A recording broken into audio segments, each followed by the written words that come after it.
Fala comigo, galera! Mais uma semana juntos e a gente continua seguindo o padrão, trazendo referências da profissão. Convido a você a viajar comigo na jornada desses dois feras. Hoje a gente vai falar de futsal, futebol, área acadêmica, escola de samba. Hoje tem muito assunto.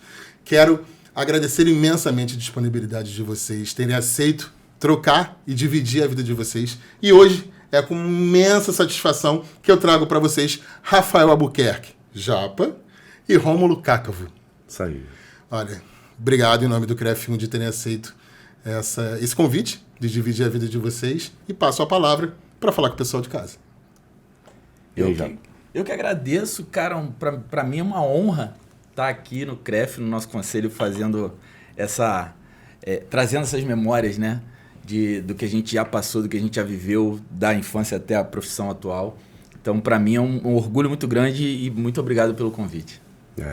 Eu nem sei se mereço, mas agradeço também ter a oportunidade de estar aqui no conselho que a gente defende e tem um gosto bastante peculiar há bastante tempo, né? Então, agradecer o pessoal de casa que está assistindo, agradecer o convite que vocês fizeram para a gente estar trocando uma ideia aqui hoje. Bom, aconselho a quem está assistindo ir até o final, porque eu já garanto como spoiler, risadas, emoções, tem coisa boa por aí. Bom, antes da gente falar do Japa e do Cácavo, vamos de lá na infância para entender quem eram vocês, da onde vieram, como era essa infância de vocês dois, como é que era o Rômulo e o Japa. Já era Japa? Japa vem de 10 anos em diante, tá. Já depois da prática do futsal. Eu sou oriundo da bola, né, da bola pesada. Sou ex-goleiro de futsal, então comecei... Já te admiro a beça, porque de futsal e de handball eu sempre vou ter admiração.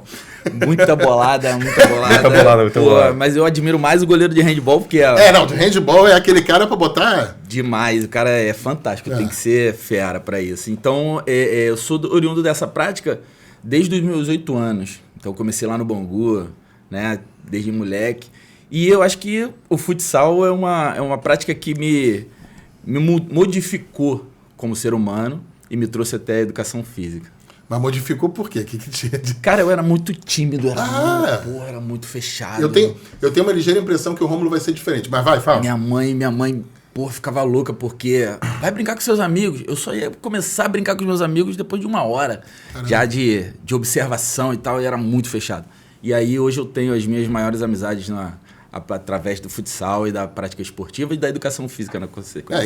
Então a gente pode entender o futsal independente de um gatilho já para a tua atuação profissional, foi um vetor de inclusão, né, para você, né? De facilitação social, né? Demais. Mas assim, foi uma busca da minha mãe, né, junto com meu pai, mas eu já queria fazer parte. Só que foi curioso, virei goleiro curiosamente porque eu queria jogar na linha. E aí eu fazia tudo errado, cara. Dava tudo errado. Aquela velha história de não cabe em uma posição. Quem não entendeu a movimentação foi recuando. Domina a bola. E eu era um dos mais altos do time, então eu fui fazer um teste com o Luiz Manuel. Manel foi o primeiro treinador de vários ali da nossa região de Bangu. E aí eu, treinava e não dava. E daqui a pouco ele fala assim pra mim: Japa, vem cá. Rafa, vem cá. Eu só tenho um goleiro no time. Você quer tentar? Aí eu falei, é a única chance que eu tenho, eu vou nessa. E aí aconteceu o seguinte, eu pegava as bolas mais difíceis, fazia as defesas mais difíceis e as mais fáceis entravam. Eu falei, não vai dar também, não é possível. Eu comecei a treinar, né? E aí acabou dando certo, virei o goleiro do time, o segundo goleiro na época, e depois, 6 meses depois, eu passei a ser o titular e veio a história toda do futsal vem atrás. E aí a gente vai falar sobre isso daqui a pouquinho, quando a gente escutar a história do Rômulo. Assim, diferente de muita gente que vem para educação física porque tem um apreço por algum esporte, eu não praticava nenhum esporte específico. Eu gostava do esporte de uma forma geral, mas o que me trouxe para educação física foi a Copa de 94. Cara, eu lembro até hoje de todos os lances. Esse já bate no coração, só ouvir. Eu tava conversando, meu maior ídolo no esporte é o Romário, né, cara? E aí, esses dias eu tava conversando com um amigo meu falando sobre isso. Ele falou, cara, como é que você lembra de tudo isso? Foi um momento. Eu tinha. E tem lances que marcam, né? A cotovelada, a tirada do Romário são coisas que marcaram. Eu tinha 10 anos, foi desse jogo que eu tava falando. Meu Da filho Holanda, né? Meu filho perguntou, pai, e esse jogo aqui? Eu falei, pô, esse jogo aí... Senta aqui que eu vou te contar uma história. Isso é muito legal, né, Senta cara? aqui que eu vou te contar. Aí eu falei pra ele, eu contei a história do jogo, como é que tinha sido. Ele, caraca, aí tinha um amigo meu lá em casa.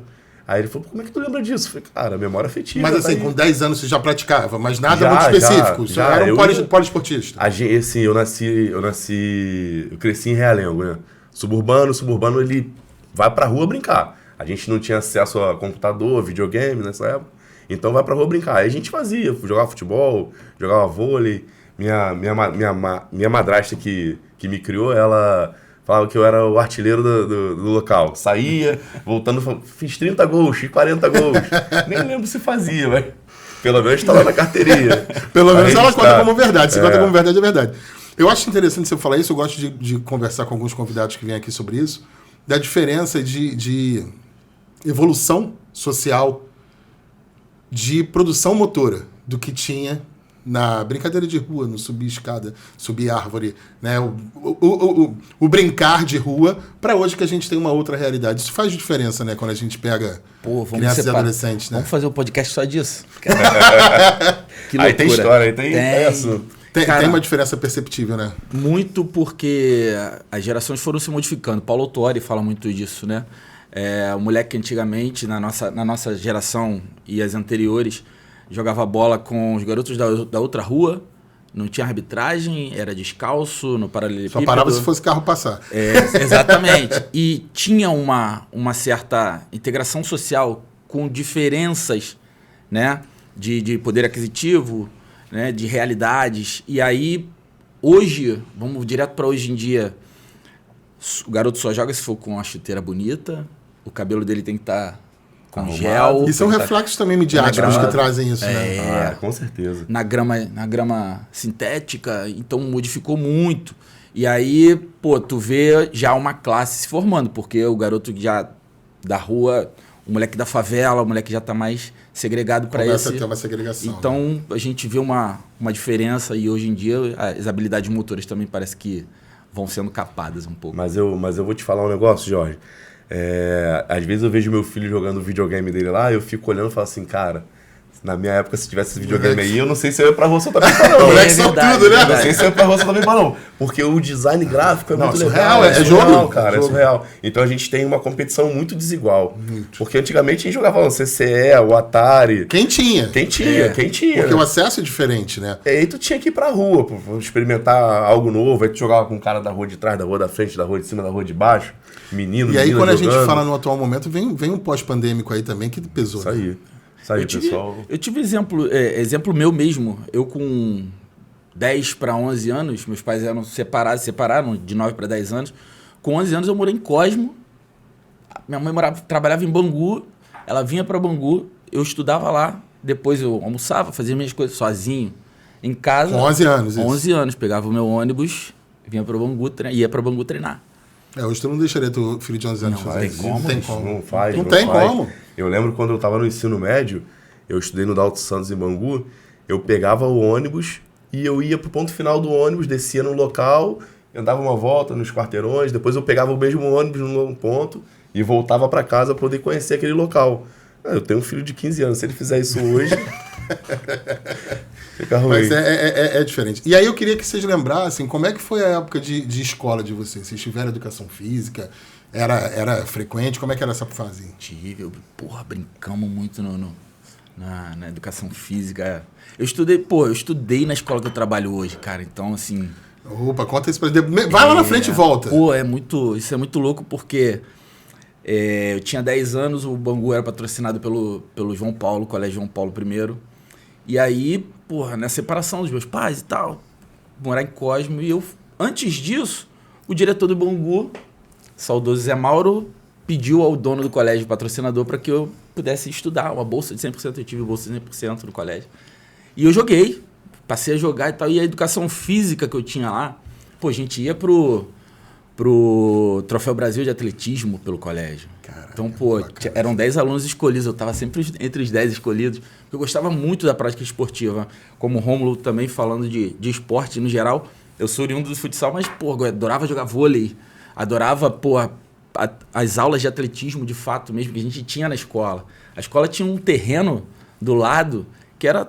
Fazia Não caixa era de só o areia. quarteto, né? Não era o quarteto fantástico. A gente fica um pouco encaixotado por conta de espaço. Espaço Mesmo. também, é verdade. E aí havia...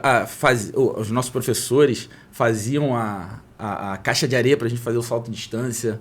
Pô, muito, muito legal. Então, assim, eu tive muito de educação física na minha época de infância. E aí você acha que além do futsal que você se dedicava a isso, também foi uma pulguinha que ficou? Não te soava na época? Pô, cara, a prática esportiva, no geral, ela me atrai muito. Eu gosto mais de Olimpíada do que Copa do Mundo. Fato. Por quê? Porque... É esgrima e você tá aqui, ó. E aí me trouxe a competitividade. Eu sou muito competitivo, gosto muito de...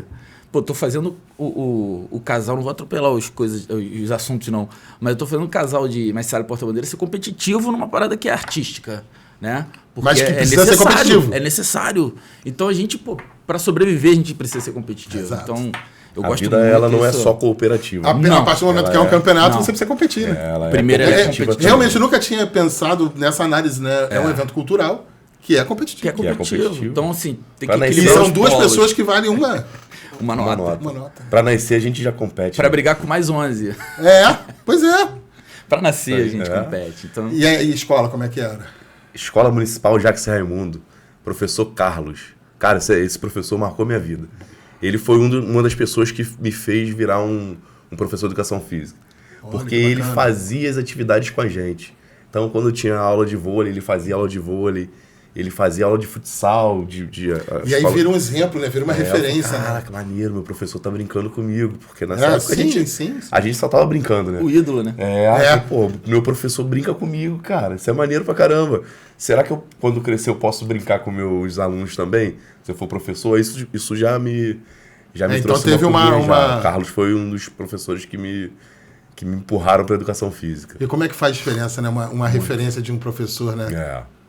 Não digo nem na profissão de educação física, não. Digo na construção do Isso indivíduo, né? Porque essa tua frase, quando você fala isso, me soa que poderia ser de alguns colegas seus que ali fosse o único lugar que ele pudesse brincar. Isso Se não aí. estivesse em casa, não tivesse... Exatamente. Aí, eu sou professor universitário, vou atropelar um pouquinho aqui. Gente, aqui a gente não atropela num palco é de vocês. E eu costumo dizer para os meus alunos que o momento que o aluno está com a gente na sala de aula pode ser o único momento de carinho que ele vai ter no dia. Então a gente tem que ser, além de técnico, de tático, de psicológico, a gente tem que ser também carinhoso, tem que ser amoroso. Tem que ter um vínculo afetivo, né? Tem que ter. A afetividade é o que gera o encantamento. Porque a gente já traz o encantamento por si só na nossa execução, né? Sim. O esporte, ele já traz a ludicidade, ele já traz... E aí, quando você tem esse perfil que o Rômulo diz, fecha a casinha. O professor, ele precisa entender esse processo, né? O processo educacional, ele vai muito além do conteúdo. As outras disciplinas, que me desculpem, mas a gente tem uma possibilidade que eles não têm, que é o movimento, né? A gente utiliza esse movimento para trazer a afetividade, para poder ganhar aquele aluno. E aí, sempre que tem alguma coisa na escola, quem vai chamar, a diretora vai chamar o professor de educação física. Chama o Rafa. Chama o Rômulo. Aquela criança não tem problema. E por mais que outras pessoas possam achar que isso é... porque ele diverte as crianças. Não é porque ele segura. É porque ele vincula. Isso aí. É porque ele tem esse poder de direcionar. Isso aí. Concordo. Tá, e aí começa essa fase de vocês esportistas, né? E aí como é que se desenrola esse futsal teu aí? Cara, eu passei por alguns clubes, né? Depois do Bangu, já em adolescência, fase final de adolescência. E aí, pô... Sempre no futsal? Sempre no futsal. Eu não... Vou falar uma coisa aqui que eu acho que para poucas pessoas eu falei, eu não gostava de jogar futebol. Campo. Porque eu olhava futsal dinâmico o tempo todo, o goleiro tá jogando o tempo todo. O goleiro de pai, eu brincava com alguns amigos da infância, eu falei, vou jogar campo nada, pô. Vou fazer uma batida de tiro de meta, vou ficar olhando a bola aqui, a bola vai ficar lá 5 minutos do outro lado, não volta pra cá. E não vou jogar nada. Fora. Tem outra visão, né? Não toco na bola, mas é isso. Mas e quando isso toca, mesmo. se toca é gol. Grande pra caramba o gol. E aí o que acontece? Um fator que me incomodava era o sol. Jogar no sol. Vou nada, rapaz, eu quero quadra coberta, a bola toda hora volta, a gente joga o tempo todo. E aí minha época era a época ainda do goleiro não pode tocar fora da área. Ah, sim, não Né? tinha um goleiro linha, né? De jogar Isso, fora. Né? aí depois abriu. Pô, quando abriu, eu lembrei de quando eu comecei. Tu tava jogando ainda? Tava jogando. Aí virou, a gente chamava muito de ponta de flecha. Pô, fazia a ponta de flecha e eu lembrei de quando eu comecei. Falei, pô, se eu não jogava com o pé naquela época, eu jogava Agora não vai rolar. não é possível. Agora prejudicou treino, o que cara. tava fluindo. Caramba, eu falei, vou ter que treinar demais. E aí eu comecei, quando eu fui pro Madureira, em 98, 99, fui pro Madureira e eu comecei, não sabia nada com o pé. A regra um ano antes já estava aberta. Eu falei, pô, vou treinar, Tinha que né? se adaptar, né? Não tinha Vou jeito. treinar. E aí eu tive um treinador chamado Lula, que ele hoje está no Fluminense, um dos maiores goleiros da história do futsal, que é bicampeão mundial. O cara me ensinou cada coisa com habilidade motora, com o pé. Eu falei, pô, vou ter que treinar isso à parte, porque só o que ele tá me entregando não vai dar, não. E aí eu ficava depois dos treinamentos treinando chute, passe, perna direita, perna esquerda. E aí eu comecei a me igualar com os caras, né? Eu falei, pô, tem uns caras aí que são feras. O Wilson, que até foi goleiro de campo agora no Figueirense. Figueirense, que é a base do Flamengo. Né? Batedor de falta toda a vida. Eu não sei porque que ele não batia nunca. Bateu uma vez ou outra. O cara chutava, pô, igual um monstro. E aí eu falei, pô, vou jogar contra ele, ele vai arrancar minha mão, mas, pô, vou ter que chutar igual a ele. Eu comecei a treinar. Pô, passei a ser respeitado. Perna direita, perna esquerda, passe, fundo, quadra de 40 por 20. E aquilo ali, pô, foi me motivando. Só que chegou um momento que a gente precisou decidir. Dar continuidade, o futsal não era a mesma referência. Essa é a pior parte da vida do atleta, né? O futsal não era a mesma referência esportiva do que o futebol. Financeiramente também não. E aí fazendo uma pergunta sobre isso, já é discrepante, né, a diferença, né? Porque o futebol tu já pega aí, vou chutar, tá? A gente não tem os números. 0,3% vinga. Como futsal, a gente tem menos mercado ainda, menos né? ainda. E o vinga quer dizer que virou jogador, não quer dizer Que vai ganhar o maior salário mesmo. O 0,1 é o que estoura na mesa. Então é uma discrepância muito grande e assim, ou era fora do país, Itália, uma Portugal, insegurança, né? Espanha, alguns países ali, Bélgica, ou, pô, passou a ser melhor depois da época Falcão. Mas continuou fora do Rio, né? Continuou fora do Rio. São Paulo, ali tem uma. São Paulo, uma Minas, força, Sul é muito forte. É. Agora, depois da época Falcão, da era Falcão, a partir do Falcão começou a melhorar isso aí, mas também demorou um tempo para chegar o Falcão a ser o que era, né? Então, também quando chegou foi fraco. Melhorou um pouco, pô. Loucura. Mas assim, fora do país que era o grande boom do futsal. Mas também ainda não se compara com o futebol. Muita diferença. E aí, qual foi a decisão? E aí eu falei, pô, agora eu vou ter que correr para que o futsal, minha paixão, me ajudou. O futsal me ajudou a ser professor de educação física. Porque eu fui para a faculdade de Castelo Branco através do futsal. Mas aí foi teu fator decisório de não vou seguir agora eu vou... Pô, eu já tava jogando uma vez ou outra com os amigos e tal, já tava meus 19 para 20 anos. Falei, já tinha parado de jogar profissionalmente? A Vera mesmo. Falei, agora não, agora eu vou ficar mais quietinho e tal, vou procurar uma coisa que fazer. Pá. Comecei a trabalhar com o churrasquinho da minha madrinha. E aí um amigo, Paulo Roberto, Pelezinho, lá de Bangu, falou, pô, vamos treinar lá no Castelo, cara. Pô, o Tamba dá uma bolsa lá e tal. Falei, pô, aquela lâmpadazinha, vou juntar o útil ao agradável. Que eu sempre gostei da minha Tamba vida, brother. Futsal, pô, Tamba, professor Tamba, pô, quero mandar um beijo pra ele. Qual câmera? Aqui, ó. Tamba, um beijo, obrigado. Tô aqui hoje, pô, porque ele me deu a oportunidade de ser goleiro lá. E vários outros que ele formou também, não jogadores, mas cidadãos. Muitos amigos que, pô, ali eu fiz muitos amigos ali. E aí ele, pô, fui treinar, primeiro treinamento acabou o treino, ele pode fazer o vestibular. Falei, pô, mas não é assim não, cara, tem que saber, essa faculdade é cara, Castelo, pô, ápice da Castelo, referência, 2004, cara. Falei, pô, não, não é assim não, cara. Ele, não, pode ir lá, 50% você vai começar agora, 50% e tal. E o Japa, peraí, cara, 50% ainda não tá dando. 50%, enfim, fui. Aqui é subúrbio, 50% é caro. Tinha um amigo, Otávio, falava assim, pô, ele vinha lá da Glória, eu falei, Realonge, vou treinar em Realonge, Realengo é longe pra ele pra caramba, né? Sim. Contra fluxo. E aí, pô, Tamba foi 50%. Eu falei, pô, como é que eu vou fazer? Fui. Só te cortando rapidinho aqui, só pra pontuar que Realengo vem de terras realengas, que são terras longínquas. Isso aí mesmo. E aí, pô, 50%, eu falei, Tamba, vou fazer. Fiz vestibular sem ter R$1 pra pagar os outros 50%. Aí cheguei em casa, minha mãe deu-lhe uma escovada. Pô, você tá maluco? Como é que você faz isso? E calculou lá, ia dar dinheiro ainda. Conversei com a minha madrinha aumentou o salário do churrasco lá e tal. Primeiro mês seguinte, a bolsa não bateu os 50%, tive que pagar 100%. Minha mãe, tu vai sair agora? Eu falei, pô, não vou sair não, vou ficar e tal. Terceiro mês, 70%. Aí ele, ó, vamos aumentar mais um pouquinho e tal. No quarto mês, ele tinha lembrado que eu tinha perdido os 100%. Aí eu fui, Tamba, tá errado, veio 100. Ele, não, fica quieto. É isso aí mesmo, porque no outro mês lá tu pagou e tal.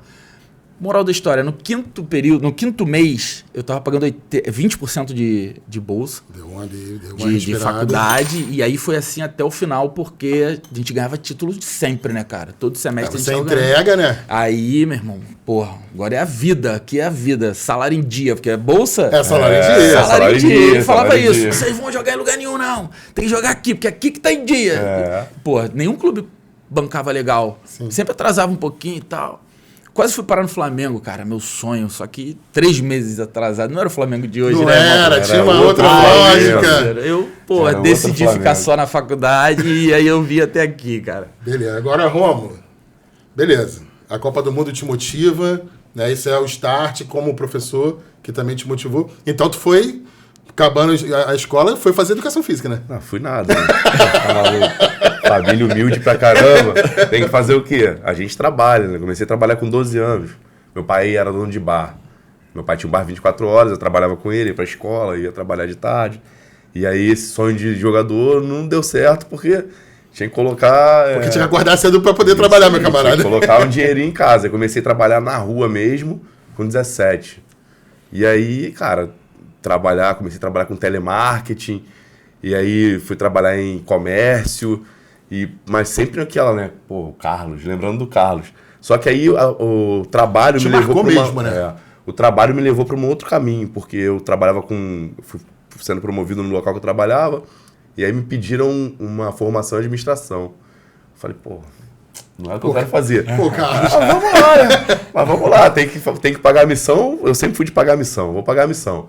Aí entrei na faculdade de administração, comecei a fazer Castelo Branco. Depois fui pra Simons e tal, mas comecei a fazer a faculdade, mas sempre olhando aquele uniforme lá e falando, pô, eu vou fazer educação física um dia. E aí, depois que me formei, eu fui fazer vestibular, ProUni, e aí eu sou da primeira turma de ProUni da Castelo Branco. A turma que deu a possibilidade de ascensão pra muita gente, né? Entrou uma galera muito grande comigo, minha turma tinha 63. Caraca! Então foi a primeira turma de bolsista, a gente foi levar. Normalmente as pessoas entram na faculdade e no decorrer... Vai saindo, né? Minha turma entramos em 63 e na formatura tinha 45. Caraca. Sem contar os que formaram depois, né? Então teve bastante gente, porque era uma turma que estava utilizando a educação como uma ferramenta de ascensão social. Então a gente entendia que aquela ali era a única oportunidade, que de sair... Transformação familiar para muitos, né? Isso aí. A educação física, ela me deu bastante coisa. Vou falar um pouquinho mais pra frente. Mas aí entrei lá na educação física, comecei a fazer... E comecei a me apaixonar por várias disciplinas. Falei, caraca. Porque você tinha na tua cabeça o Carlos e a Copa. O futebol isso aí. Pra e mim, o brincar. Pra mim, a educação física era isso. Vai brincar e vai fazer um esporte. Mas aí eu fui conhecendo anatomia, psicomotricidade, cultura corporal. Cara, eu fui me apaixonando por treinamento esportivo, musculação. Fui me apaixonando por isso. Falei, cara... Isso aqui é o universo. Eu costumo brincar, Rômulo, que normalmente a gente entra na educação física por algum gatilho, mas chega lá tu vê que é um universo. Pois isso acontece direto. Aí eu falei assim, cara, isso aqui é muito bom, eu posso fazer o que eu quiser aqui. E aí, como eu já tinha a formação em administração, eu comecei a caminhar a minha vida na área da gestão. Comecei a trabalhar com gestão, aí fui trabalhar com gestão privada, com gestão pública, e fazendo sempre outras coisas, né? Ligadas à educação física. Psicomotricidade, aí tu vai se apaixonando, fala assim... Eu lembro que no primeiro período eu fui fazer anatomia. Aí eu falei, cara, isso é muito maneiro, mano. Eu quero trabalhar com isso. Aí no segundo período eu fui fazer psicomotricidade. Falei, cara... Muito maneiro, eu quero trabalhar com isso. Aí terceiro período fazer cultura corporal. Aí me apaixonei, só que o que acontecia? Essas disciplinas, elas não tinham um mercado muito aberto. Então, ser alguém que entende de cultura corporal vai te fazer um professor melhor. Não existe um cultura corporalista, uma profissão. Então, entender cultura corporal faz isso. Anatomia também. Na verdade, são peças que vão te encaixando e te moldando, né? A anatomia, ela é algo que vai te proporcionar ser um professor melhor. E para ser um professor de anatomia, eu deveria ser um professor universitário. Aí eu falei, cara, isso é maneiro. Eu tenho uma quedinha pela história, né? E aí meu mestrado até foi na área de história. E aí, quando eu entrei na educação física, eu vi uma disciplina chamada História da Educação Física. Eu falei assim, pô, então quer dizer que eu posso trabalhar com história aqui também? Aí eu me Ou seja, você foi vendo várias coisas que você se identificava e foi achando. Isso aí. Agora eu fico com uma dúvida. Como é que foi em casa, depois de cursar administração, fazer educação física? Ele sempre, né? Eu sempre. Né? Porque ele falou rápido, eu falei, não, peraí. Eu saí de casa muito cedo pra morar sozinho, mas foi uma decisão muito boa, porque como eu tinha uma bolsa de 100%, isso foi muito bem recebido em casa. Papai não vai ter que botar dinheiro no bolso para poder pagar a faculdade. Então eu já trabalhava, já me sustentava, já morava sozinho. Então já tive uma aceitação melhor em casa do que o que eu escuto de outras pessoas, né? Eu vejo muita gente falando assim, vou fazer educação física. O retorno nunca é positivo dos pais, né? Eu acho que a gente mudou um pouco isso na sociedade como um todo, mas principalmente tá na melhorando. época de vocês era... Tá melhorando. E você foi de boa? Cara, eu acho ótimo que cara... Depois desse cara... Pra mim, eu acho que foi de boa, porque minha mãe, eu falava sempre para meus pais, se eu não tem que for fazer jogador, alguma coisa na vida, né? Eu faço isso, eu não faço nada. Não, porque veio de moleque, veio coisa de moleque. Então eu já vinha inocência, então eles abraçavam mais. Então eu falava assim, se eu não for jogador, eu vou ser professor de educação física. Aí falava pra eles... Isso foi sendo construído, né? Sempre. Por quê? Porque eu queria estar na prática esportiva. Eu queria, ou ser jogador, ou ser ali próximo do que tá... Próximo do jogador. Do jogador. Falei, se não for uma coisa, vai ser outra. Aí quando chegou naquela fase de decidir, né? Eu falei, tô dentro do meu sonho ainda, cara.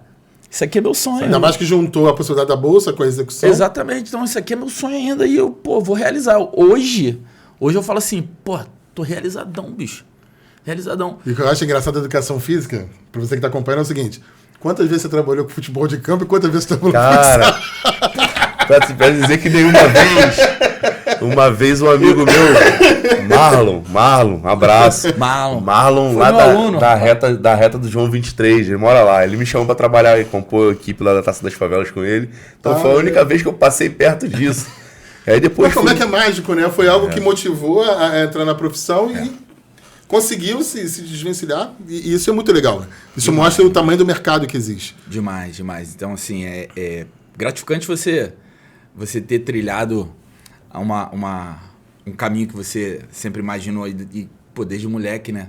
Pensava ou uma coisa ou outra e aí sim, chegou um momento que eu falei, tô mais perto desse sonho aqui do que desse. Então pra mim foi... E você vai se remodelando, né? Com certeza. Isso que é... Mas eu trabalhei bastante com futsal. Aí eu trabalho... esse ano, exclusivamente, tive que deixar as equipes, porque eu trabalhava com a base, né? Com 7 anos, 9 anos, na escola. Por quê? Porque você está dentro da escola, sim. Porque eu vejo a formação um pouco complicada hoje. A formação esportiva era um pouco complicada. Eu posso até ser polêmico nessa questão, porque eu vejo muitos profissionais querendo criar DNA vencedor. É maravilhoso.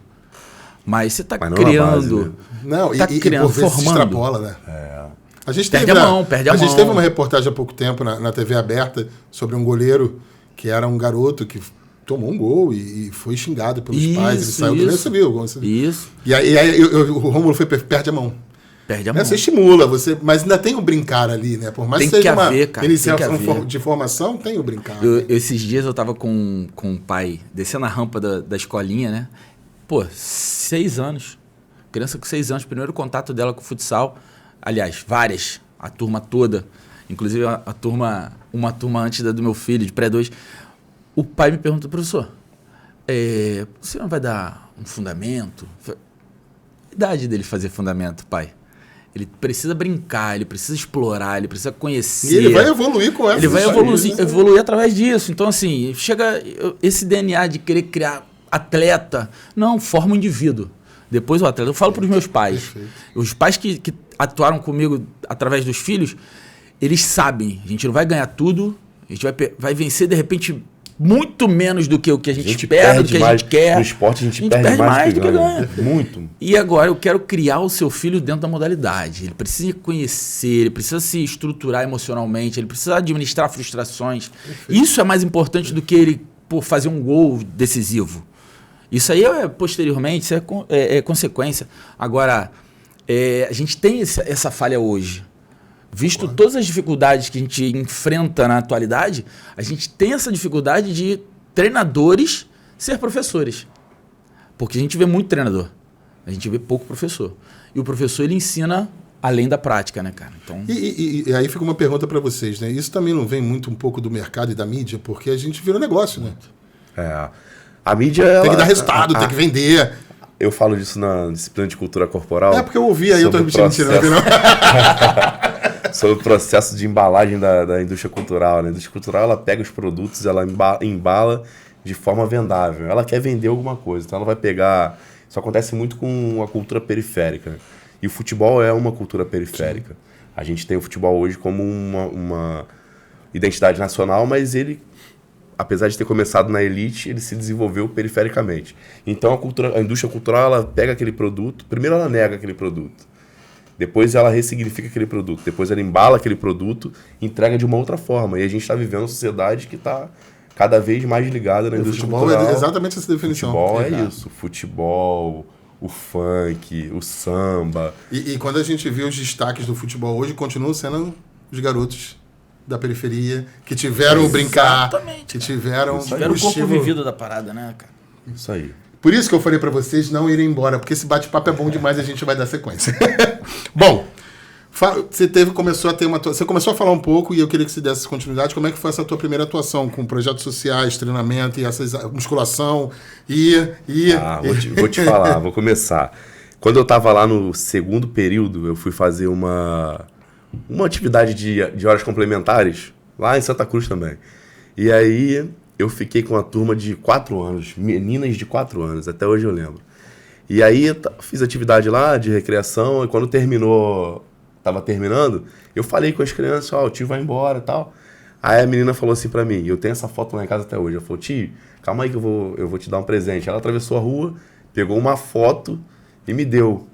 Aqui pra você guardar, pra lembrar de mim. Porra, aquilo ali... eu não tinha dúvida nenhuma, mas se eu tivesse alguma dúvida de que queria ser, carimbava. E aí eu falei assim, cara, eu tenho que trabalhar com isso. Não com educação física, eu tenho que trabalhar com um projeto social. Eu tenho que mudar realidades, porque essa criança, ela tá saindo daqui feliz porque eu fiz uma atividade com ela. Se eu não tivesse aqui, ela não teria feito isso. O que essa criança talvez tivesse envolvido em outras coisas, é isso? E aí eu comecei a pautar a minha atuação profissional na área de projetos sociais. Como já tinha formação, já tinha conhecimento de gestão, sim. Isso já me facilitou. E aí eu trabalhei muito com Vila Olímpica, inclusive é meu tema de mestrado. É uma política pública que funciona, não como deveria, mas funciona. Dá a possibilidade da prática esportiva para os jovens, adolescentes, as crianças, os adultos, idosos, as pessoas com deficiência. E trabalhei com projetos sociais diversos. Trabalhei na Secretaria de Esporte do município, trabalhei na Secretaria de Esporte do Estado, trabalhei na Suderge, trabalhei em projetos próprios da ONG que eu trabalho até hoje. E essa atuação sempre mudando indicadores sociais, mudando o que o esporte pode fazer para promover diferença na vida das pessoas. Então, olhar o esporte como uma ferramenta social é fundamental, principalmente no Rio de Janeiro, né, que é uma cidade que tem inúmeros déficits sociais. Então, para trabalhar com um projeto social na Finlândia, talvez a gente não tenha um universo tão legal. Né? Na Islândia, que é onde a gente tem o maior índice de felicidade do mundo, talvez não seja tão legal trabalhar com projeto social. Todos eles devem fazer educação física. Mas aqui no Rio de Janeiro, não. Onde você olha, tem um déficit social. E aí... é uma ferramenta transformadora, né? Isso. A cultura corporal me ajudou a moldar esse profissional que entende o esporte como uma ferramenta de mudança social, cara. Se a gente não entender o esporte como isso, o professor não entender que o esporte tem uma capacidade tremenda de mudança, a gente vai ter dificuldade na vida. O profissional de educação física vai ter dificuldade. Eu concordo totalmente. Japa, e aí se inicia a sua carreira, a sua trajetória, na verdade, na área educacional. Como é que foi isso aí? Pô, isso foi a extensão dessa questão do futsal. Eu sou convidado pelo professor, ele foi meu treinador no Bangu, depois no Madureira, e era professor do colégio João Paulo primeiro. Então ele me convida para ser auxiliar dele, né? Esses nas ciclos equipes. são muito legais, cara. E aí, quando eu me dou conta, ele tá falando assim, ó, agora você vai assumir essa equipe aí. Então, porque assim, foi auxiliar dele, daqui a pouco eu tava indo aos jogos que ele não podia mais ir, e daqui a pouco eu tava mergulhado na equipe. Então, assim, eu comecei primeiro no futsal da escola. Logo em seguida... Que é a mesma escola que você... Que é a mesma escola que eu trabalho hoje, o Colégio João Paulo I. Legal. Então, Só fazer uma parte aqui, que é a escola que o filho dele estuda e que o filho dele também é goleiro. Ele não chegou a Caraca! a gente tá... Só pra não deixar de passar batido isso. Não tenho... Não é demérito, não, mas eu torço pra que ele não seja goleiro. É uma loucura. Futsal também. Futsal. E ele fala pra mim, porque eu nunca falei pra ele. Filho, pô, pai goleiro, nunca falei. Ele descobriu, alguém falou pra ele, e aí ele, pai, eu quero ser goleiro. Eu falei, da onde tu tirou isso, cara? 6 anos. Aqui, Japa, que foto que tu achou aqui em casa? Aonde, cara? Que Não é foto que tu possível. achou aqui em casa? Patroa. Aí eu, amor, o que houve aí? Tu falou pra ele? Tu falou, né? Não, te conheci, tu já não era goleiro, dizer gay, tava assim, Cara, que bacana, descobriu isso cara. e eu quer ser goleiro. Aí eu falei, pô, filho, goleiro sofre. Eu quero ser goleiro, então vai ter que ser o melhor, porque a gente vai ter que treinar. Tu vai ter que treinar a perna, passe, chute. Vai ficar depois da hora e tal. Então, assim, o colégio me abriu um leque de oportunidades com relação à educação física, né? Então, eu trabalhei primeiro com futsal, logo em seguida assumi turmas do ensino médio e, pô, escola com cursos técnicos, né? Minha primeira turma, turismo. Caraca, fazer coisas voltadas para o turismo e tal. E aí já entra algumas disciplinas da faculdade, né? Que a gente acaba trazendo... Porque a esporte, em aventura e tal, vieram um pouquinho depois, né? Uhum.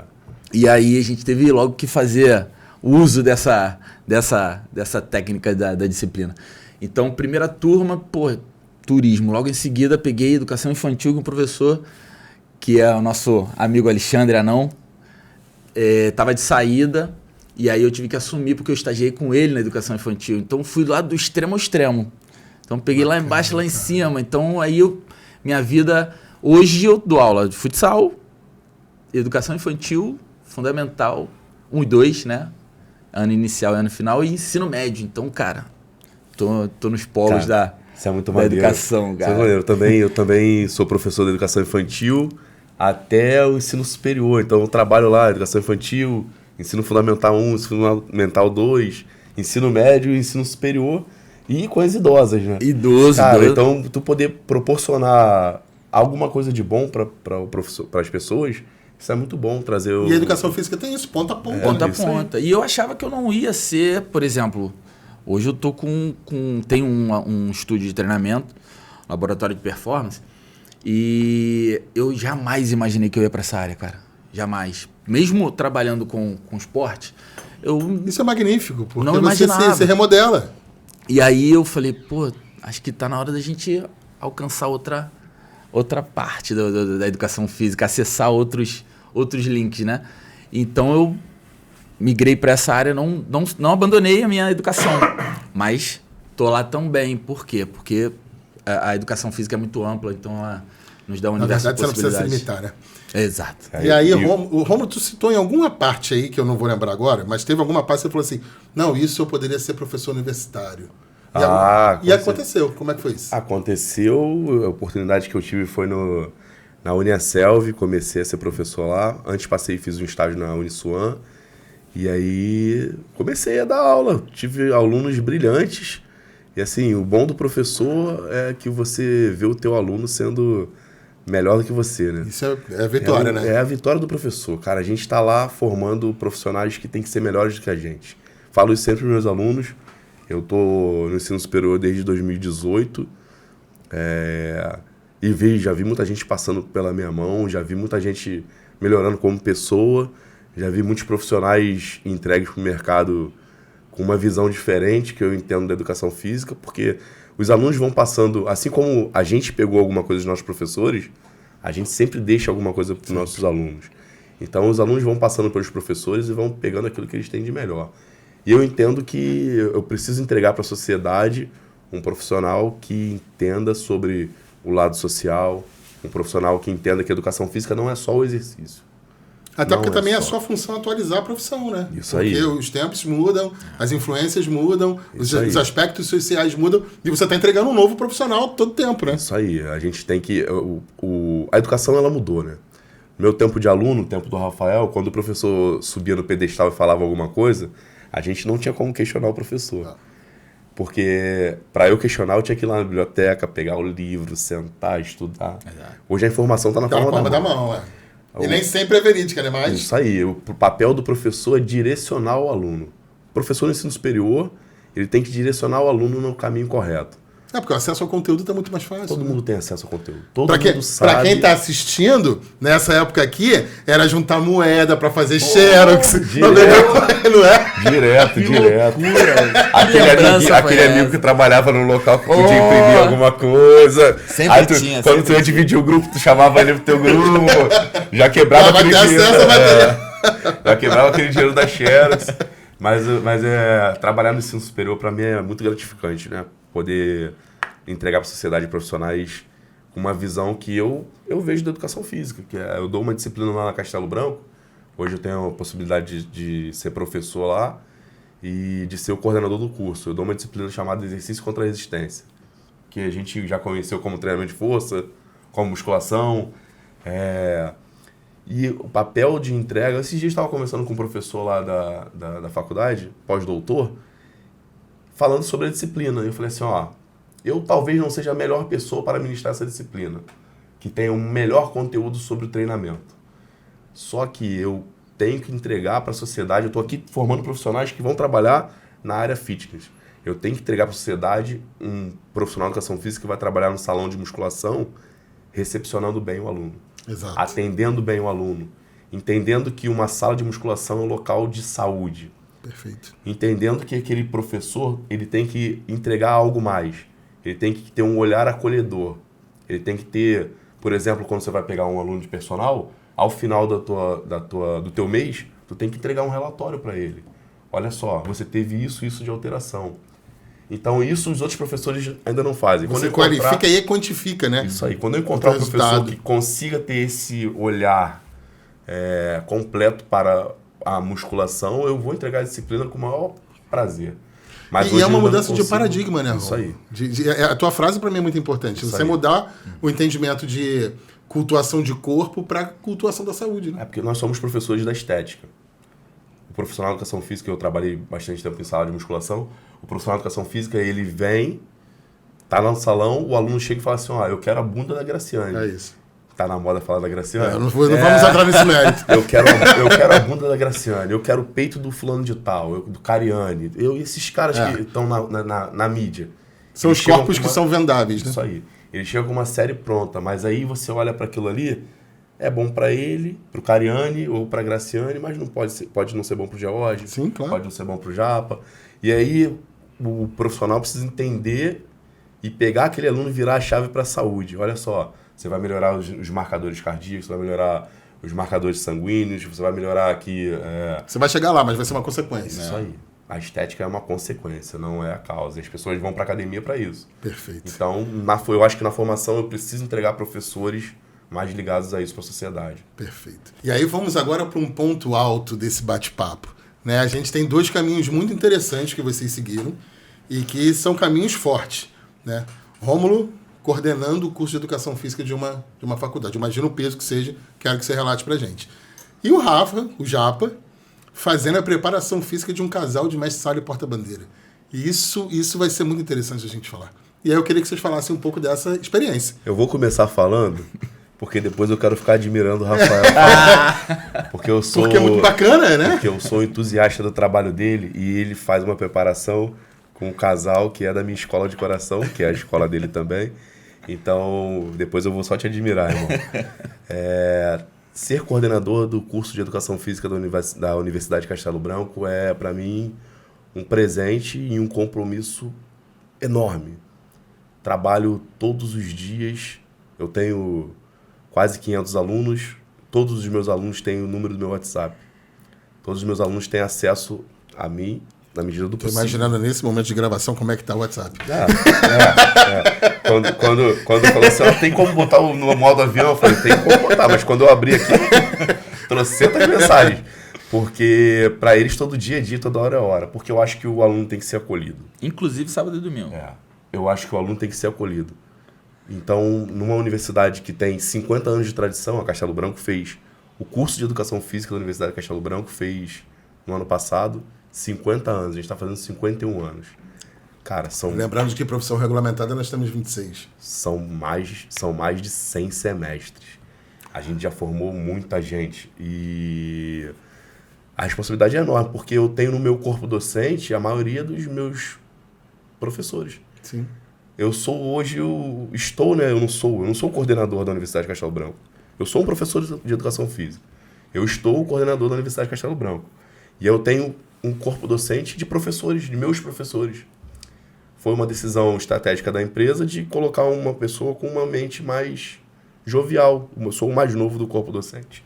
Mas que também, provavelmente, aí eu te pergunto para que você continue falando, uma identificação também de saber lidar com esse peso. Isso. De uma instituição histórica, de professores que foram seus professores. Isso, é minha casa. Trabalhei com a maioria dos meus professores. Professor é quem me dá o caminho. Professor é quem dá o caminho ao aluno. E eu trabalhei com a maioria deles, então tenho uma relação muito boa. Eu sou uma pessoa de perfil acolhedor e me dou muito bem com os meus professores e com os meus alunos, porque o compromisso, ele é um compromisso que tem que envolver o corpo docente e o corpo discente. Queria mandar um abraço aqui para a minha comissão de veteranos, meus alunos que me acompanham e me ajudam bastante. Mandar um abraço para os meus professores, que a gente tem uma disputa que é desleal. Porque, para quem não conhece a Universidade de Castelo Branco, a gente tem uma estrutura gigantesca. E competir com o EAD é algo muito difícil. Nem sei se eu poderia tocar nesse assunto, mas vou aproveitar e vou tocar. Sem problema nenhum. A minha visão é de que os cursos EADs, e eu trabalhei bastante tempo, sou muito grato ao EAD, eles estão levando a nossa profissão para baixo. A gente tem profissionais no mercado que não têm a capacidade mínima de atuação. Então, competir com um curso que custa R$ 49,90 é um absurdo. Eu não tenho capacidade. Mas tenho feito minha autoavaliação e eu acho que o meu trabalho de coordenação, que está completando aí 1 ano e meio, tem melhorado a instituição, os números estão melhorando, os alunos estão melhorando. Depois da pandemia, a gente passou por um processo muito difícil. Muitas instituições de ensino superior pandemia, né? fecharam e a gente, por ser um castelo muito forte, a gente sustentou e a gente se reergueu e a Castelo Branco está aí.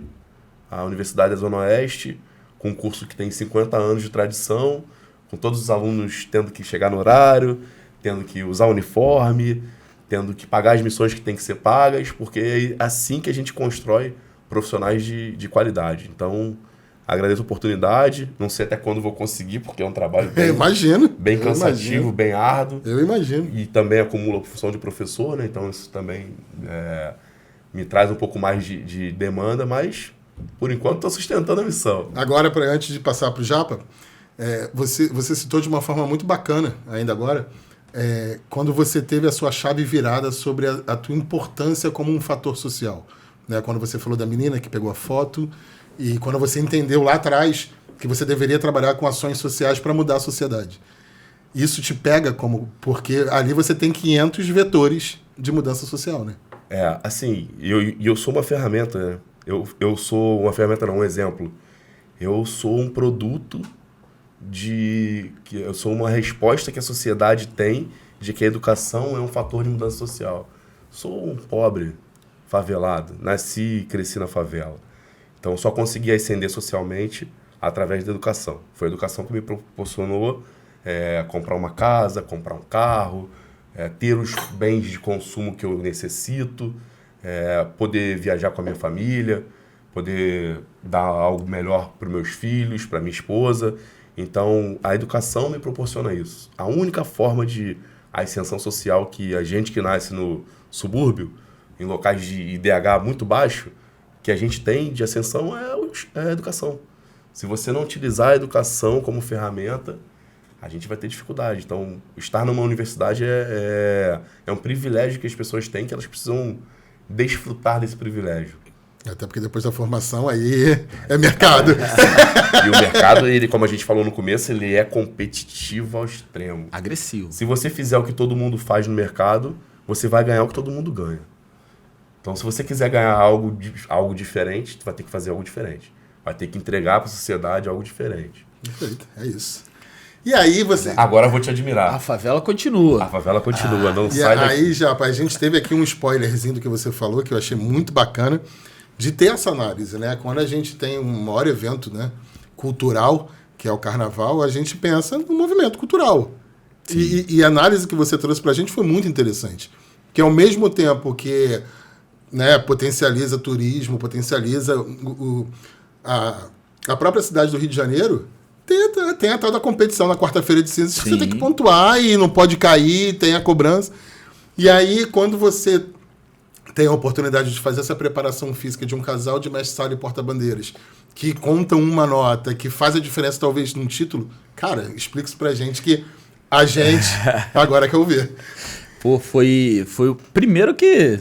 Primeiro eu queria agradecer o carinho, tá? Pela fala que você fez com relação a admirar a nossa escola, pela fala que eu vou fazer, porque, assim, atuar na escola de coração... Primeiro era o meu grande sonho desfilar. Depois, fazer parte de um corpo onde a responsabilidade é maior. E aí depois treinar, ser preparador físico do casal, que é quesito direto, e é um dos quesitos mais difíceis do carnaval, pô, uma honra fora do normal. E aí eu fui me dando conta dessa responsa ao passo que as coisas foram acontecendo, porque preparação física tá em casa. A gente já atua, já teve o corpo vivido da situação como atleta. Movimentos totalmente específicos. Exatamente, mas eu digo assim, já preparação física porque cada indivíduo é indivíduo, então a gente tem que avaliar. Inclusive fiz uma postagem sobre isso hoje. E aí avaliar cada um corporalmente, aí vem o detalhe, que é uma dança. Como é que a gente prepara para dança? Aí todo mundo pensa, pô, mas aí o coreógrafo consegue fazer e tal. Mas não é uma dança estática, né? Não tá num palco. Não tá no palco no mesmo lugar, eles não dançam. Uma hora, cara. Exatamente, e tem um desgaste. Pode pesar até 40 quilos. O peso da roupa da Bruna de 2023 foi absurdo. Então, ela cita em outros podcasts que ela ter conseguido terminar foi por conta da preparação. E aquilo ali, pra mim, é um carinho muito grande. Acho que a gente não falou qual escola ainda não. Oi? Acho que a gente não falou qual escola ainda não. O quê? Qual? A escola de samba. Ah, pô, isso aí, se quem não tá vendo não sabe, assim, nós somos mocidade saudáveis. Saudáveis. Não existe mocidade doente. Nem Flamengo doente. Mocidade não vou independente tecer comentários. Mesmo concordando. E pra mim, Rômulo também, pra mim uma honra muito grande porque eu estive lá. Comecei lá com 5 anos. Meu pai me levou para lá com 5 anos. Bacana. No auge da mocidade. 89, 90, 91. Por uma época de grandes títulos da mocidade, sambas antológicos. E aí eu cresci ali dentro. Quando eu me deparo, alguns meses depois do início da preparação com o casal, eu falo assim, cara, eu tô no maior espetáculo da Terra. Trabalhando na minha área, cara. Porque... com educação física, não é ajudando em alguma coisa, a harmonia, a gente não está na harmonia, a gente não está no departamento cultural, não. Estamos na educação física dentro da parada. É o movimento humano consciente. E aí, dentro da cultura carioca. Então, ser desafiado dessa maneira, aí eu tive que estudar. Voltar um pouco para poder fazer vídeos do casal, câmera lenta, entender toda a dinâmica deles, porque tem a característica do mestre-sala, tem a característica da porta-bandeira que é diferente dos outros, não é só... É um casal de trabalhos diferenciados, diferenciados, né? Então assim, e aí o Diogo, por exemplo, que é o mestre-sala, ele tem um movimento característico dele, diferente de outro mestre-sala. E aí a Bruna tem um movimento característico dela. Estudar isso e colocar em prática dentro do treinamento funcional, porque era muito complicado. E aí também fazê-los se adaptar à prática, porque são artistas, né? Sim. Para mim, na minha ótica, não são mais. Para mim, na minha ótica... São seus atletas. São meus atletas. Então, eu trato eles dessa maneira. E aí, quando eu falo de atleta, eu tenho que falar da competitividade. A gente tem que citar competitividade, por quê? Porque a gente está disputando.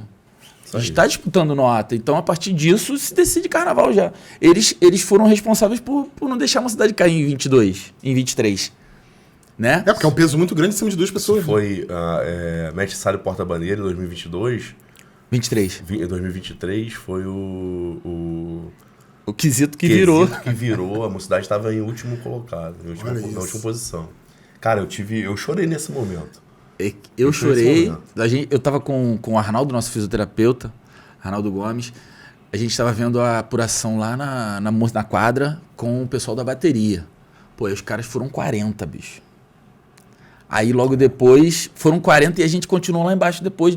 Teve uma reviravolta, a gente ficou lá embaixo depois. Pô, o quesito final, Mestre Sala e Porta-Bandeira, eu falei, hoje eu vou infartar. Mocidade não pra pode isso cair. Eu não treinei. Isso eu não estava preparado, não me preparei para isso. Preparei eles, mas não me preparei. E aí, pô, no final deu tudo certo. Cara, eu dei um abraço no Arnaldo, que eu pulei no colo dele, a gente quase caiu. Mandar um abraço aí pro pessoal do departamento. Né? Um abraço para nossos amigos do departamento, a galera que, pô, fechou com a gente nessa aventura aí.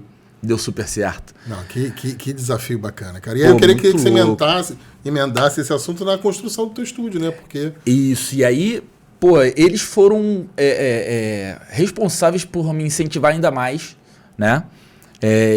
Minha esposa já falava isso já há muito tempo. Aí eu falava, não é a hora, acho que não vai dar agora. Isso aqui ficava protelando, né? E aí eu comecei a treinar o casal, mas só que treinar o casal na quadra. E eu já trabalhava com treinamento funcional, só que em locais, em loco, né?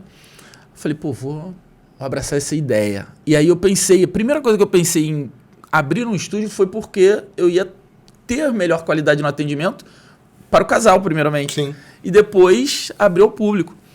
E aí eu falei, pô, acho que agora é a hora. Começamos, em junho de 2023, eu abri o laboratório de performance Team Japa. E nesse primeiro mês que a gente abriu, eu já levei a galera pra lá, o casal pra lá. Cara, foi um boom muito grande no meu estúdio de treinamento, porque hoje eu tenho crianças que aspiram a ser jogadores, que já estão nas categorias de base de vários clubes, diversos clubes. Flamengo, Fluminense, Mendanha, América, Portuguesa, tem muitos atletas. E que já estão buscando esse lugar ao sol, né? Que é essa ascensão do futebol. E também atletas de outras modalidades. Tem basquete, triatlo. Ah, que bacana. Então, são também da base que estão começando. E aí, meu novo lar, né? Junto com o colégio, João Paulo I, que eu me sinto em casa, eu tô desde o início da minha carreira lá. Então, assim, o laboratório de performance é o lugar que hoje me traduz muito, que é poder trabalhar com a saúde das pessoas, porque tem não atletas também. Eu tenho... Vai indo o que o Rômulo tinha falado, né? Sobre mudança de abordagem, né? Exatamente. Tenho terceira idade, tenho pessoas que tinha que fazer fisioterapia, parou, não vai fazer mais a fisioterapia porque conseguiu uma maior qualidade de vida através dos treinamentos. Outras pessoas que estão buscando questões estéticas, mas sabe que aquilo ali, a estética vai vir depois da saúde. Então, assim, é um lugar acolhedor, um lugar onde o atendimento ele é bastante diferenciado por conta do tamanho também, porque ele é bem intimista, mas também por prezar pela qualidade. Eu não posso atender 6, 7, 8 pessoas se não vou conseguir alcançar a demanda, né? Atender essa demanda. Então, ele é bem com muito, muito objetivo de qualidade, né? De atender a individualidade, de atender, dito isso, até por conta do casal. São heterogêneos totalmente, sexo, funções diferentes, treinam juntos, mas treinam treinamentos específicos, né? Então ele é muito específico, o laboratório ele é para treinamentos muito específicos. Bom, falei para vocês que hoje era uma aula e uma viagem, né? Bom, antes da gente encerrar, vocês dois atuam em 2 pontas, vamos dizer assim. Eu não vou nem falar sobre o estúdio, né? Mas você está como coordenação e atuação de área acadêmica e você na escola. Pra gente encerrar, né? Queria que vocês fizessem uma análise de como é que vocês percebem a educação física hoje. Talvez dentro da sua área ou não, mas como é que vocês percebem a nossa profissão? O que vocês projetam? Como é que tá essa visão de vocês? Bom, eu Jogou no peito do coordenador, né? tranquilo. A gente tá aí pra isso. Só resolve problema quem tem capacidade de resolver problema. Exato. Verdade. A gente vê uma educação física que está mudando. A gente vê uma educação física que está se direcionando para as redes sociais. Então, um profissional que quer ganhar mais dinheiro ou ser reconhecido, ele precisa ter uma relação muito boa com as redes sociais. Verdade. Se você quiser trabalhar com treinamento, é primordial. Você precisa ter o teu conhecimento técnico, precisa aliar a tua teoria com a prática. E como educador, eu vou ter que falar de Paulo Freire, chegar ao que a gente chama de praxis. E o profissional tem atuado como um profissional da área da saúde, mas isso ainda precisa melhorar um pouco. A gente vê, por exemplo, poucos profissionais de educação física na área hospitalar, é uma área primordial na reabilitação. A gente não vê tantos profissionais nessa área. A gente vê ainda uma dificuldade pelo menos é a minha realidade, eu vejo uma dificuldade na interpretação de exames. Eu acho que o profissional que quer se diferenciar, ele precisa entender disso, porque quando você vai no fisioterapeuta, faz os seus exames. Vai no fisioterapeuta, ele faz a leitura. Vai no enfermeiro, ele faz a leitura. Vai no psicólogo, ele faz a leitura. Vai no clínico, ele faz a leitura. Vai no profissional de educação física, ele tem dificuldade. Eu tô falando do senso geral. Claro que tem alguns que conseguem e outros não, mas para se tornar um profissional da área da saúde, ele precisa realmente atuar como profissional da área da saúde. Então, a gente tem uma demanda de grupos especiais crescendo absurdamente na sociedade. A gente está envelhecendo cada vez com menos saúde. Então, um profissional que quiser ganhar um pouco mais de dinheiro na profissão vai precisar entender que tem que estar na rede social, que tem que ser da área da saúde e que tem que atuar com grupos especiais. Esse é o nicho de mercado que eu vejo, Rômulo, vejo como uma área de atuação. E já puxando a sardinha aqui para o lado do Rafa, o profissional que consegue trazer o princípio da especificidade para o treinamento, ele vai ser diferenciado. Que é isso que eu vejo no laboratório, acompanho o trabalho desde o início, sou um dos incentivadores do trabalho e admiradores. E eu acho que, assim, profissional que precisa, que está saindo da faculdade, que está no mercado de trabalho, precisa se reciclar ou se atualizar, indo nessa direção, que a educação física está caminhando para esse lado. Então, a minha visão de educação física é essa. Tá aí, é aula para vocês, hein? E aí, já, o que você... Posso falar mais alguma coisa? Deixou o sarrafo aonde? Não sei porque eu passei a palavra, né? Começar, passei a palavra, me dei mal, tá vendo aí? Dentro da área da educação, a gente tem crescido eu vejo muito na área particular, tá? Na privada. Existe um abismo ainda muito grande da área escolar, do público e do privado. Acho que a gente tem que ter um olhar mais afetivo para esse abismo aí diminuir.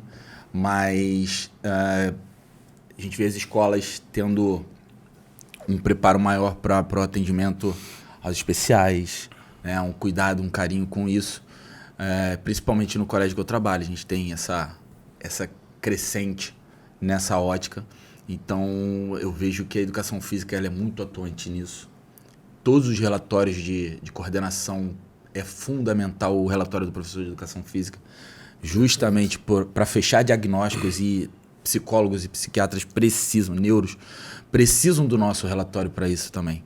É o melhor lugar de manifestação. É o melhor lugar, é onde você consegue ver tudo e, às vezes, ver que não é nada, né? Que não tem nenhuma tipicidade. Então, é muito... Essa vertente da educação física, ela cresceu demais. E eu acho que, para mim, o ponto alto, pelo menos de onde eu trabalho na área escolar, que a gente tem visto isso de muita quantidade. Bom, chegamos, né? Acho que foi ímpar, né? A gente conseguiu conhecer vocês, ver de onde vieram. Não estão no futebol de campo nem no futsal, mas construíram a trajetória de vocês, muito bacana. Queria agradecer mais uma vez. E antes da gente encerrar, eu queria passar a palavra para vocês poderem se despedir do pessoal de casa. Bom, eu vou começar. Vai que te...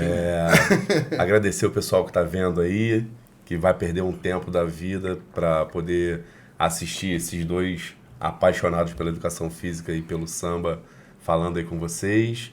Deixar um abraço para todo mundo, para todos que eu já pude, de alguma forma, afetar, seja um afeto positivo ou negativo, mas as pessoas passam pelas vidas das outras e vão afetando as pessoas. Então, eu gostaria de deixar um abraço para todo mundo aí e é isso. Profissional, não esqueça que você precisa sempre se capacitar, precisa se atualizar para sempre entregar o melhor para a sociedade. Perfeito. Eu vou começar falando como eu falo para as pessoas que gostam de postar menos um dia. Não, é mais um dia. O Rômulo falou de perder tempo, eu acho que vai ganhar tempo vendo a explanação do Rômulo. Que a minha foi até linear, mas a do Rômulo foi aula o tempo todo. Então, obrigado por estar comigo aqui. Prazer é todo meu. Primeiro agradecer. Prazer inenarrável estar na tua presença. Primeiro agradecer ao Rômulo porque é um cara que de uma parceria enorme na educação física. A gente diz que a amizade que a educação física nos deu.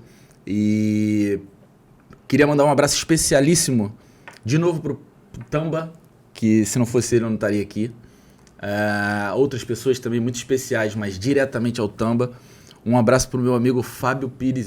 Esse cara fez faculdade comigo e ele, no primeiro dia de aula, ele não estaria na faculdade. No segundo dia de aula, ele sairia da faculdade. Porque a gente foi lá pra passarela da Castelo Branco de Realengo, né? Com o Sérgio Tavares. E aí, eram 81 a minha turma. A tua foi 60 e pouco, né? Mas a minha 81, se formaram 20 e poucos. Mas 81 no primeiro período, e aí ele levou lá pra passarela. Eu falei, vai cair isso aí, cara. E o Fábio, o estereótipo, gordinho e tal, e ele, capixaba, chegou para o sonho dele fazer faculdade de educação física. Foi para Castelo Branco. E aí, lá no alto da passarela, o Sérgio, ontem grupos de 8 aí, não sei o que, tá, e todo mundo começou a se mexer, porque eu tinha alguns amigos que eram da prática esportiva e tal. Ele falou assim, agora nós vamos fazer tal coisa. Pá. E eu tô vendo o Fábio meio deslocado e tal. Eu falei, vou lá chamar ele. Nosso grupo ainda tinha 6, faltavam 2 e tal. Eu falei, Fábio, vamos... amigão, vamos fazer ali. Eu não sabia o nome dele ainda, fiquei sabendo no dia da passarela. Vamos fazer o trabalho aí com a gente. Na hora eu vi que o olho dele encheu de lágrima, cara. Aí ele... vamos. Aí foi meio atônito e tal. E a gente começou a discutir e tal. E todo mundo do grupo, que alguns já se falavam, tal, abraçou. Eu fui saber disso alguns períodos depois que ele me contou. Ele, tu lembra daquele dia? Eu voltei no segundo dia por causa de você, senão eu ia embora. Isso é muito maneiro, cara. E o Fábio, hoje, hoje ele não atua na área, mas ele fez mestrado no Uruguai, cara. Depois disso. Se formou, fez mestrado no Uruguai e tal. E, sim, uma amizade que eu tenho... A gente faz a diferença na vida das pessoas em todo momento. Né? Uma amizade que eu tenho muito grande. Até me emociono de falar isso, porque a gente se fala constantemente. Ele me manda mensagem de bom dia 4, 5 horas da manhã e, assim, eu acordo 5 e já respondo. E é um cara que, amo de paixão, meu amigão Fábio. Tamo junto. Ele vai ver isso depois que eu falei que ia mandar pra ele. Então, um beijo no seu coração e na sua família. E, cara, agradecer, minha esposa, minha incentivadora direto, ela fala o tempo todo, ela, você tem que continuar, você tem que fazer isso, tem que fazer aquilo e tal. Parece que ela tem uma visão que eu, às vezes, não alcanço. E quando eu percebo, eu falei, vou ali. Ela, já te falei isso. E de fato, que ela elas são sempre mais inteligentes que a gente. Muito. É a visão ali do alcance, né? Se não elas, a gente tava perdido no acho que mandam mesmo, não tem jeito. E, agradecer as pessoas que nos acompanham no dia a dia, os nossos clientes, aos nossos amigos, aos nossos alunos, principalmente, as minhas criancinhas lá do berçarinho. Um beijo para todo mundo, um beijo para os responsáveis também que confiam no nosso trabalho. É isso. Gente, obrigado mais uma vez. Foi um prazer inenarrável acompanhar a vida de vocês. E quem assistiu, com certeza, ganhou tempo e se deliciou. Muito obrigado. Com você aí de casa, a gente se vê semana que vem.